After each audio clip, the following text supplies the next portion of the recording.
Et nous voici de retour sur Louise Radio pour l'électron libre de ce jeudi, mon électron libre, du coup l'électron libre de T-Mix. Nous venons d'écouter un son de Daft Punk, très très bon son, et nous allons passer à la première chronique qui n'en est pas vraiment une, qui est une interview en fait. Nous accueillons donc Gauthier ce soir dans le studio, bonjour. Bonjour. Bonsoir du coup. Nous avons aussi autour de la table Juliette qui participera à cette interview et le bon Corentin. Comment allez-vous ? Très bien. Mais ça va très bien. Ça va très bien, nickel. ça m'arrange. Et du coup, de quoi on parle ce soir ? En fait, on va s'intéresser à CEOS. Ouais, c'est ça. Parfait, je me suis trompé, je vais le répéter. Donc ce n'est pas CEOS, c'est CEOS. Et qu'est-ce que c'est CEOS du coup ? J'avais un doute encore une fois. Donc CEOS, c'est pour service d'écoute et d'orientation spécialisée. Et donc en fait, c'est une ligne d'écoute, donc un 0800 anonyme, confidentiel, gratuit, pour toute personne qui se questionne en termes de sexualité. Donc sexualité, entre plaisir et limite, les questions de consentement, les questions de fantasme, voilà, toute personne qui se questionne à un moment ou à un autre sur ces questions-là peut nous contacter. C'est aussi à l'intention de l'entourage de personnes qui peuvent se questionner ou qui ont pu avoir des comportements éventuellement problématiques, et aussi de professionnels. Donc on a aussi des professionnels qui peuvent nous appeler, genre dans mon boulot, il y a eu telle situation, je sais pas trop quoi en penser, ou dans mon auditoire, ou peu importe. Voilà, vraiment tout le monde est invité à nous appeler. C'est déjà pas mal. Du coup, tu as dit que c'était un 0800, je vais juste le dire pour nos auditeurs, on le dit, c'est 0800 299, n'hésitez pas à appeler. Tu voulais dire quelque chose, Corentin ? Oui, du coup, est-ce que dans le cadre du travail, ça peut toucher par exemple au harcèlement aussi, par exemple, ou pas du tout Enfin, je sais pas si tu vois un peu. Le harcèlement au boulot, toutes ces choses. C'est plus centré sur les fantasmes Harcèlement et la sexuel. sexualité, ou ça peut être en dehors, en lien avec le harcèlement sexuel et... Alors, c'est plutôt en lien avec la sexualité, mais la sexualité vraiment de façon large. Donc, ça peut être des questions d'harcèlement sexuel, ça peut être question de diffusion d'images sexuelles sans consentement, ça peut être la question des fantasmes. On a même des personnes qui nous appellent pour des questions d'orientation sexuelle. Style, voilà, je suis en couple et en même temps, j'ai des attirances ou des envies d'avoir des pratiques avec quelqu'un du même sexe alors que je suis en couple avec quelqu'un de sexe différent. Est-ce que ça veut dire que je suis homo ou pas ? Qu'est-ce que je dois en penser ? Des questions sur la masturbation, des questions sur voilà, le plus large possible. On écoute chacun avec ce qui vient. On a autant des jeunes que des adultes, des personnes de tout âge, des hommes, des femmes qui nous contactent. Et comment est-ce que l'idée de ce projet est née ? J'avoue, très bonne question. Donc, en fait, donc moi je travaille dans la prise en charge d'auteurs d'infractions à caractère sexuel, donc de la prise en charge de délinquants sexuels, et pour une SBL qui s'appelle du PPL. Et ce qu'on constatait, c'est qu'il n'y avait rien qui existait en termes de prévention. Donc nous, on prend en charge des gens qui ont été condamnés ou qui sont obligés par la justice de venir faire une prise en charge thérapeutique. Et en fait, en termes de prévention, c'est-à-dire les personnes qui n'étaient pas passées à l'acte ou qui n'avaient pas été, qui n'étaient pas dans l'engrenage judiciaire, donc qui n'avaient pas été identifiées par la police, etc. Et ben, les personnes qui se questionnent simplement, parce que c'est pas parce qu'on a des fantasmes qu'on va forcément penser à l'acte, c'est pas parce qu'on a des attirances qui peuvent être problématiques qu'on va forcément passer à l'acte, mais toutes ces personnes-là qui se questionnent, qui sont en souffrance parfois par rapport à ces attirances, on choisit pas ces fantasmes, on choisit pas ces attirances, par contre on choisit ce qu'on en fait.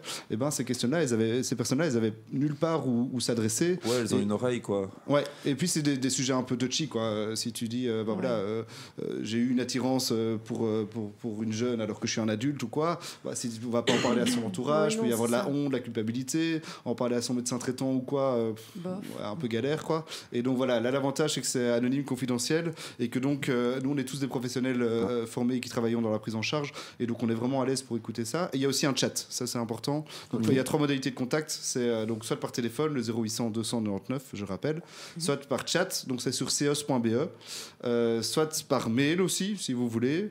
Et alors on a 4 tranches horaires. On a le lundi de 9h30 à 12h30, le mardi de 13h à 16h, le mercredi de 18h à 21h et le jeudi, là, à 20h, de 20h à 23h. Et donc, on a vraiment matin, après-midi, soirée et soir pour que ça puisse convenir à tout le monde. Ok. Du coup, tu l'as dit, mais on le répète encore une fois, c'est anonyme dans les deux sens. Ça veut dire que les gens qui vous contactent ne savent pas à qui ils ont affaire et vous ne savez pas non plus à qui vous avez. Enfin, vous, tu vois, les deux parties ne se connaissent pas.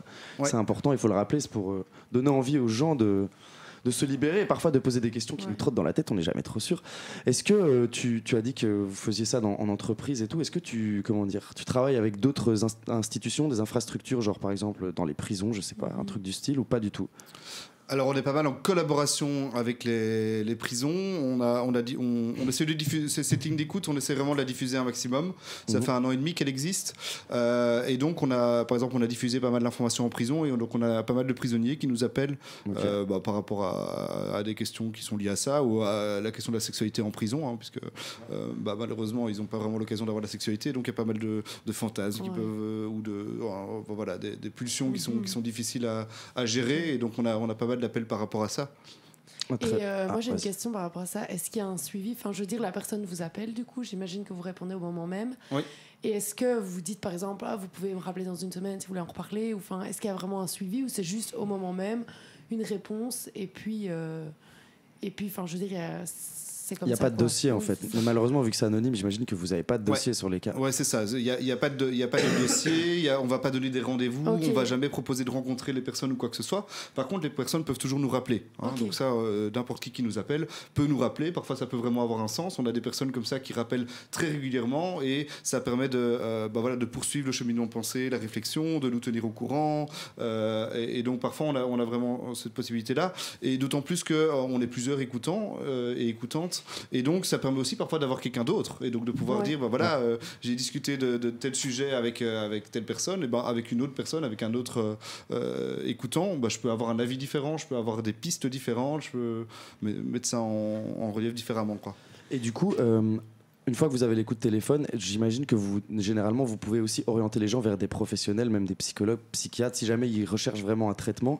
Et je me demandais, est-ce que si parfois tu as des cas vraiment où tu sens que le coup de téléphone en lui-même est problématique, est-ce que tu es aussi en collaboration avec les autorités ou pas du tout? Parce que parfois, je sais que c'est anonyme, c'est compliqué. Ouais, c'est ça qui est compliqué en fait. Mais du coup, il n'y a aucun moment où toi, tu peux intervenir sur ce côté-là.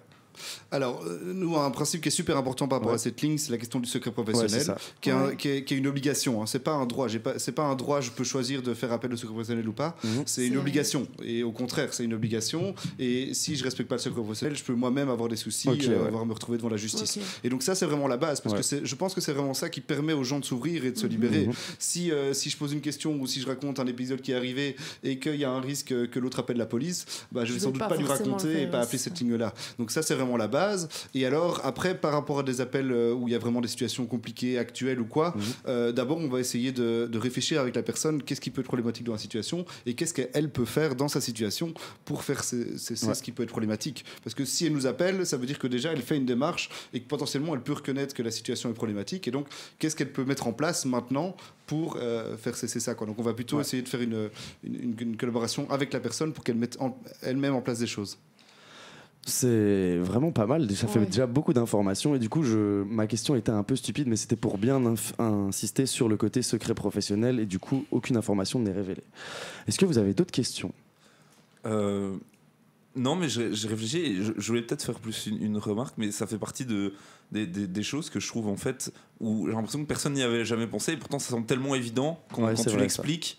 Que ce service soit proposé et aide les jeunes, les personnes un peu plus âgées et un peu tout le monde en fait. Et je suis assez impressionné en tout cas. Enfin, c'est vraiment du beau boulot. C'est parce que c'est un sujet qui, à mon avis, n'était pas fort traité avant. J'ai l'impression qu'actuellement c'est très actuel et du coup on commence à mettre en place des structures pour aider les victimes, mais aussi toi par exemple tu parles à tout le monde, donc les auteurs aussi. Et d'ailleurs, c'est dur de te demander ton avis, j'imagine que tu vas dire que ça devrait aller plus vite, mais qu'est-ce que tu penses justement de toute la façon dont c'est géré en Belgique en général, genre le rapport qu'il y a avec les agressions sexuelles, comment on aide les gens, les victimes, les agresseurs, je sais pas si tu as un regard là-dessus. Grande question. Ouais.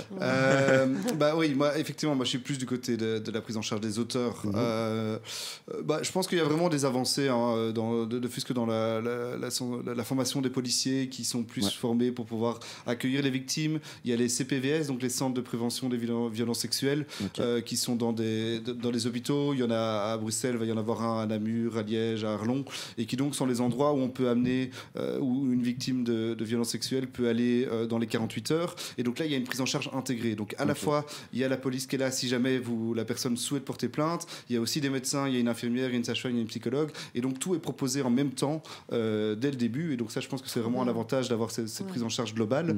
Donc voilà, je pense que ça s'améliore petit à petit. Après, là où il y a encore vachement de boulot, c'est les représentations. Les représentations en termes d'abus sexuels, en termes de consentement, etc. La question du consentement, elle est vachement d'actualité, et tant mieux, parce que ça permet vraiment de se rendre compte qu'en termes de consentement, c'est pas toujours si évident, qu'il y a pas mal de trucs où c'est problématique, mais on a parfois du mal à le voir, du mal à s'en rendre compte. Mais c'est pas grave, oui, mais bon, c'est pas pour une fois, alors que parfois c'est vraiment problématique. Et donc là, en termes de mentalité, en termes de représentation aussi sur la sexualité des hommes et des femmes, il y a encore beaucoup de gens qui pensent que quand une femme dit non, elle veut peut-être quand même dire oui, ou que si je force un peu, elle va finir par être d'accord ou par aimer. Et dans ces représentations-là, il y a aussi beaucoup de femmes qui pensent ça, qui pensent que en fait, si elle dit non, parfois ça peut dire oui, ou c'est pas si clair, ou que les hommes ont des besoins sexuels plus importants que les femmes, et que donc c'est normal qu'ils aient plus envie, et qui donc ils vont plus insister. C'est juste normal. C'est des représentations qu'on entend encore beaucoup et qui sont encore vachement présentes dans la société. Et donc c'est là-dessus aussi qu'il faudra arriver à changer les mentalités. Vous essayez de casser un peu les idées reçues et d'arrêter la banalisation de certains comportements. En vrai, je trouve ça vraiment très chouette. Du coup, on rappelle, SEOS, le numéro, c'est un 0800 0800 299. Il y a le site internet seos.be. Sinon, tu es sur quel autre... tu l'as dit, Instagram, Facebook, et même sur TikTok bientôt, TikTok aussi, on espère. C'était très intéressant. Est-ce que tu as quelque chose à rajouter avant qu'on termine, malheureusement, parce que le temps joue en notre défaveur? J'aurais bien voulu donner quelques exemples d'appels. C'est vraiment super large. On peut avoir des personnes qui se questionnent sur la masturbation, sur la normalité de la masturbation, sur des pratiques de type masturbatoire parce qu'ils savent pas trop, ou ils sont honte, ou ils culpabilisent. On peut avoir la question de l'orientation sexuelle, elle revient pas mal. La question du consentement, beaucoup, y compris dans tout ce qui est partage de nude. Donc c'est-à-dire, on échange des photos, etc. avec quelqu'un. Et puis tout d'un coup, hop, c'est partagé. Pas mal de questions par rapport à tout ce qu'on appelle la pédopornographie, donc la représentation sexuelle d'enfants, de mineurs, entre autres par rapport à tout ce qui est manga, hentai, qui fait partie de la pédopornographie, donc qui est considéré comme un délit, même si c'est des avatars, même si c'est des mangas ou des personnages. Donc voilà, c'est vraiment large dans les personnes qu'on écoute, qu'on reçoit. Et si vous avez un doute, appelez-nous. En tout cas, tout le monde est les bienvenus, et on est prêt à écouter tout le monde, quoi. On le rappelle, le 0800 299 SEOS, pardon, j'aurais vraiment dit toutes les façons différentes de le dire. En tout cas, un grand merci à toi, Gauthier. Je pense que ça nous a tous fortement intéressés, et je vais lancer la prochaine musique du coup. J'avais mis une musique qui n'était pas du rap avant, donc Daft Punk, et je vais quand même revenir sur ce que je fais de mieux, le rap. Nous allons donc nous écouter 83K de SCH, son nouveau projet. Merci à tous, nous sommes toujours sur Louise.